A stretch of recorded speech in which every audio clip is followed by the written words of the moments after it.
Hello students, this video is for chapter 1 part 4 Democratic Politics. Chapter name is What is Democracy and Why Democracy? So in this video we are going to discuss about the broader meanings of democracy.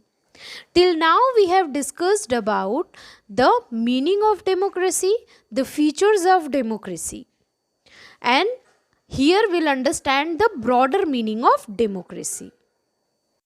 Also we'll discuss about some of the famous cartoons and their meanings. Now in this chapter we have considered the meaning of democracy in a limited way. We understood democracy as a form of government. Now this way, if we are defining the democracy, it helps us to identify a clear set of minimal features that democracy must have. That means it is giving the minimal features which democracy must have. But here we have to understand about the broader meaning of the democracy. So till now, whatever we learned, according to that, the most common form that democracy takes in our times is representative democracy. That means the people are electing their representative and they are taking the decision on the behalf of citizens. A majority is allowed to take decision on behalf of all the people. But that majority of people is directly not ruling. They are ruling through their elected representatives. So this become necessary because the modern democracies involve such a large number of people that it is physically impossible for them to sit together and take a collective decision. Even if they could, the citizen does not have the time, the desire, or the skills to take part in all the decisions. So, if we take India as an example, so we are having such a huge population that we cannot gather at one place and take a collective decision. Thus, the need of the representative democracy arise here. Now, if the right has been given to all the people to come and take collective decision, some of the citizens does not have time, also some does not have desire to come, and some of the citizen does not have that kind of skill or that kind of understanding so that they can take the decision. If we talk about the democratic decision, it involves consultation with and consent of all those who are affected by that decision. If a decision is taken for a group, so the person who are having power and the person who are not having the power, the both should have the same say, same right and same kind of freedom while taking that decision, because they both are going to be affected by the decision. Now this can apply to a government or a family or any other organization, and thus democracy is also a principle that can be applied to any sphere of life.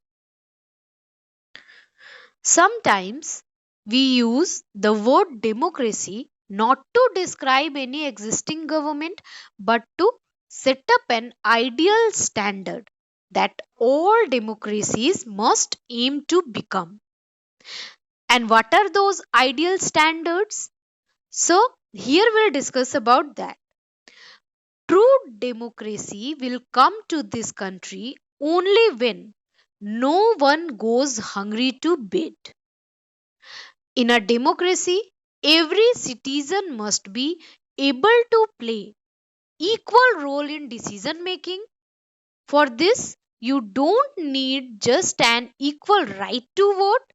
Every citizen needs to have equal information, basic education, equal resources, and a lot of commitment.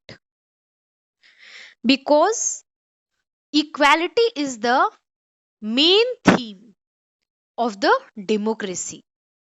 And if in a country, in a democratic country, some people are very rich and some people are going hungry to the bed, we cannot say that this is equality and this is the democracy.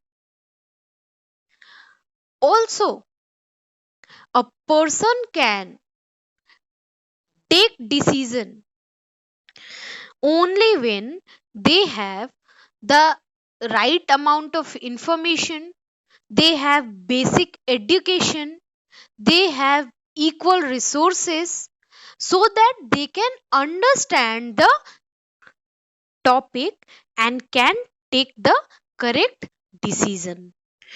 Because if we don't have the information about or the knowledge about anything, we are not capable of taking the decision. So that knowledge can be increased with the education. So everyone should get the proper education so that they can be capable of taking the decision. So here if you see, the responsibility of democratic government is not only to govern the country as per the citizens decision, but it is also important for a democratic country to make the citizen of the country capable of taking decision.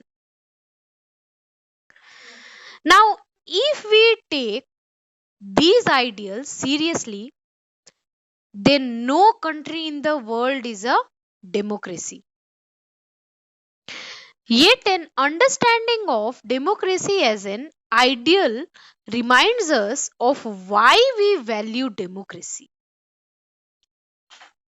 It enables us to judge an existing democracy and identify its weakness.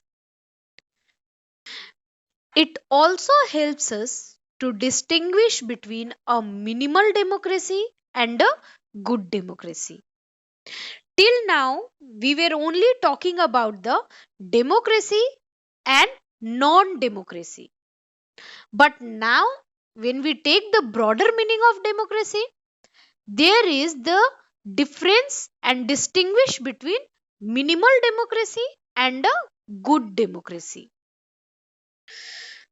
Now, democracy can apply to many spheres of life, and that democracy can take many forms.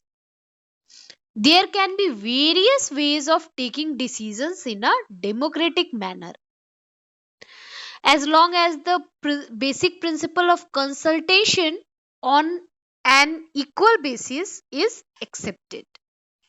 The most common form of democracy in today's world is rule through people's elected representatives, which we have in India also. But if the community is smaller, there can be other ways of taking democratic decisions. In that, all people can sit together and take decisions directly. They can involve directly in the decision making mechanism. And this is how the Gram Sabha should work in a village.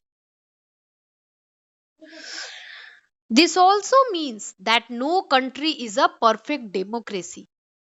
The features of democracy that we discussed in this chapter provide only the minimum conditions of a democracy. That does not make it an ideal democracy.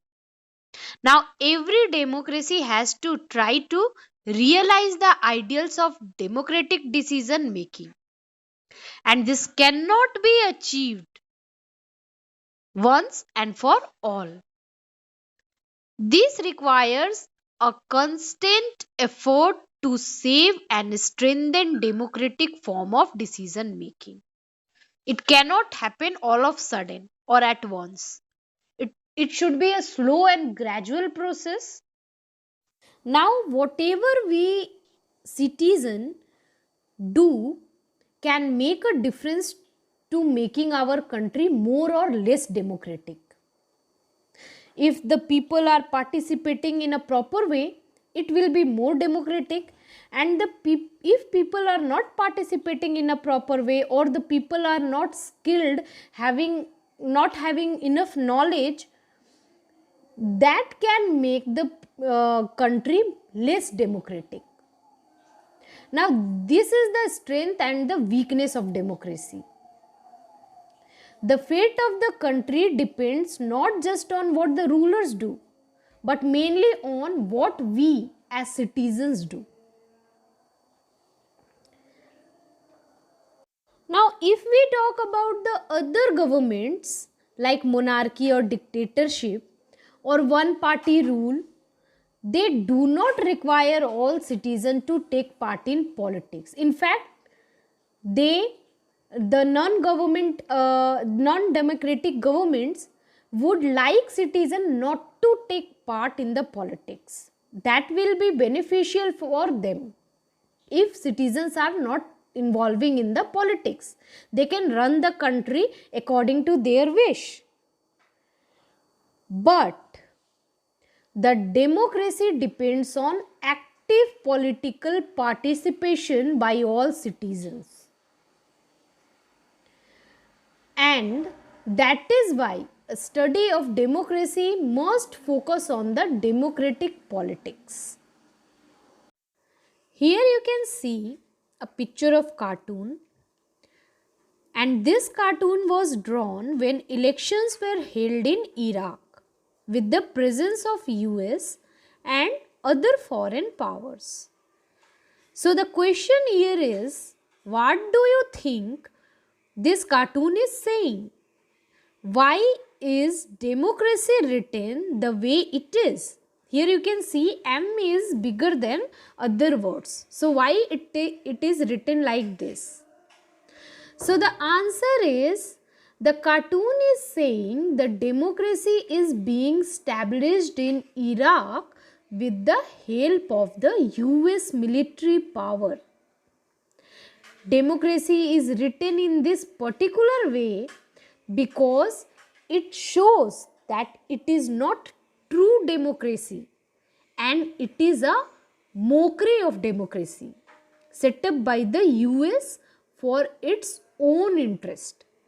And democracy is being ridiculed in this cartoon. Now the next cartoon we have here, and the question here is, Syria is a small West Asian country.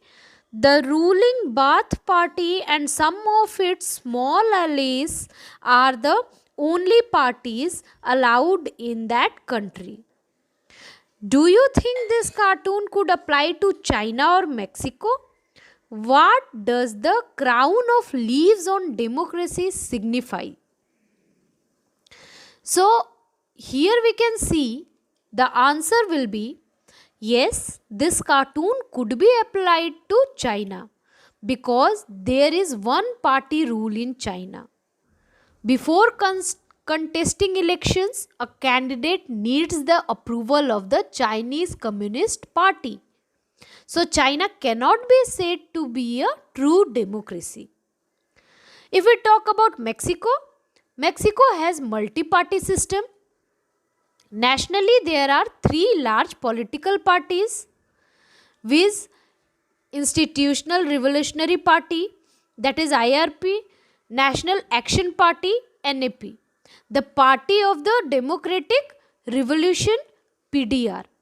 But until 2000, every election was won by PRI.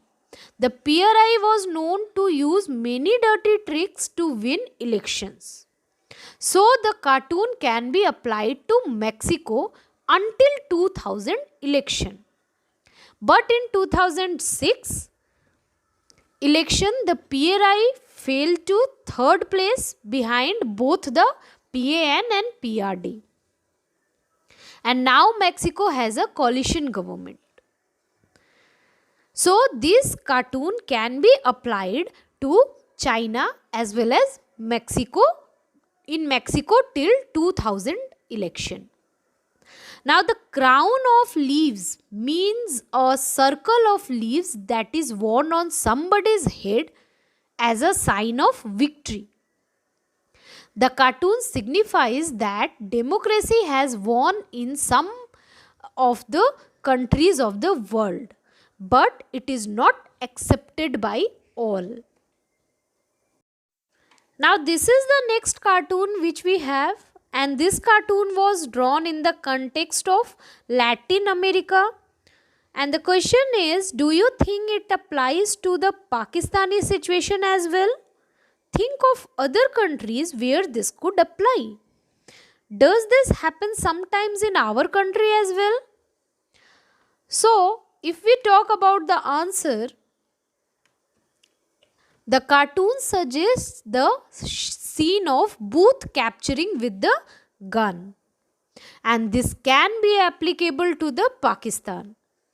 In Pakistan, General Musharraf, with the help of army officials, controlled the elected representatives. This could be applied in Iraq and China.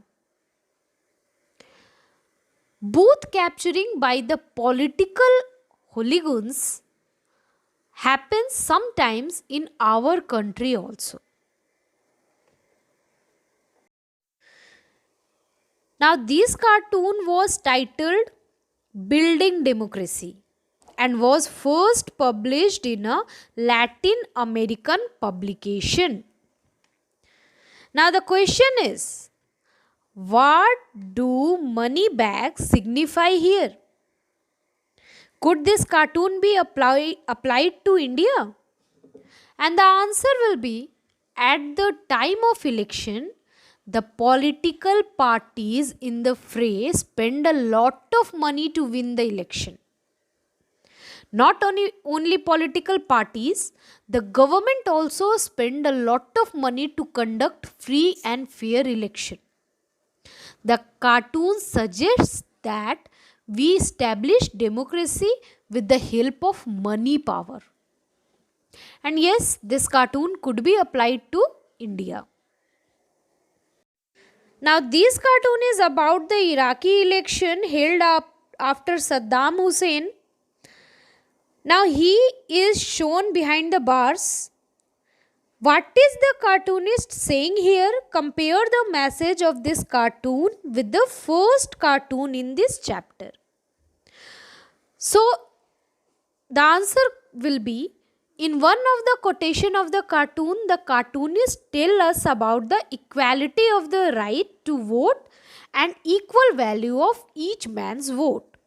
In another quotation, he says that the dictator mostly prefers the situation when he is the only man to decide any matter by his only vote. Now the first cartoon shown in 2 chapters suggests that the US Army personnel are elevating the process to form a democracy in Iraq. But in this cartoon, the message is that the democracy is already established. Now, Chinese government blocked free flow of information on the internet by placing restrictions on popular websites like Google and Yahoo. The image of tanks and An unarmed student reminds the reader of another major event in recent Chinese history. Find out about that event. So the answer is, the cartoon reminds us of the massacre in Liananmen Square in 1989. In April 1989, triggered by the death of Hu Yaobang, a liberal reformer, mass gathering and protest took place in and around Tiananmen Square in Beijing. Now, it was largely a student run demonstration which called for economic reform, freedom of the press, and political liberalization. The Chinese government brutally suppressed the movement, for which it was internationally condemned. Now, this cartoon is from Brazil and it is entitled The Hidden Side of Dictatorship. Which hidden sides does this cartoon depict? Is it necessary for every dictatorship to have a hidden side? If possible, find this out about the dictators including Pinochet in Chile, Jaruzelski in Poland, Sani Abacha in Nigeria, and Ferdinand Marcos in the Philippines. So the hidden side depicted by the cartoon is the brutal side to the dictator. Dictator like Hitler ordered mass killings to eliminate undesirable persons like Hitler.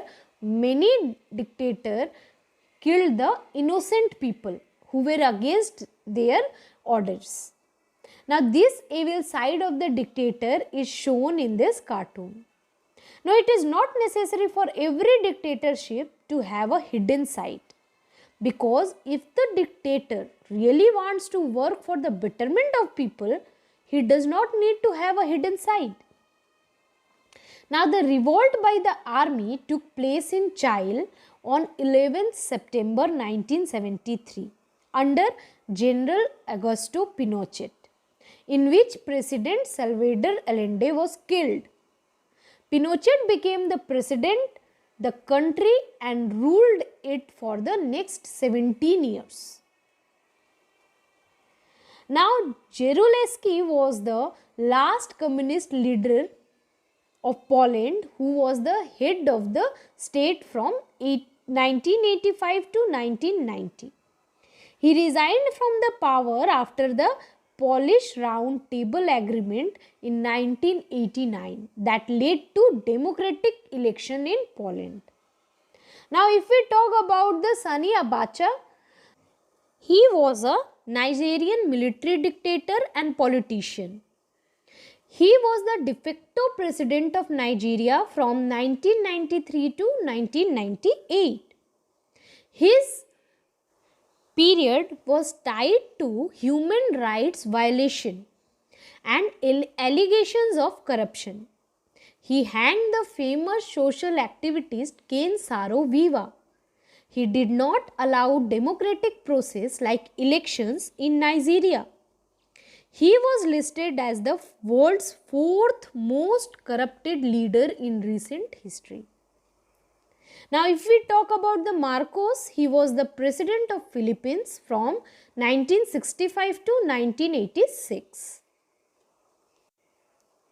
He implemented wide-ranging programs of infrastructure development and economic reform. However, his administration was marred by massive authoritarian political repression and human rights violations. Now, in the 2004 Global Transparency Report, Marcos appeared in the list of world's corrupt leader. He was said to have amassed between $5 billion to $10 billion in his 21 years as president of Philippines. I hope you all understood all the topics taught in this video. Thank you.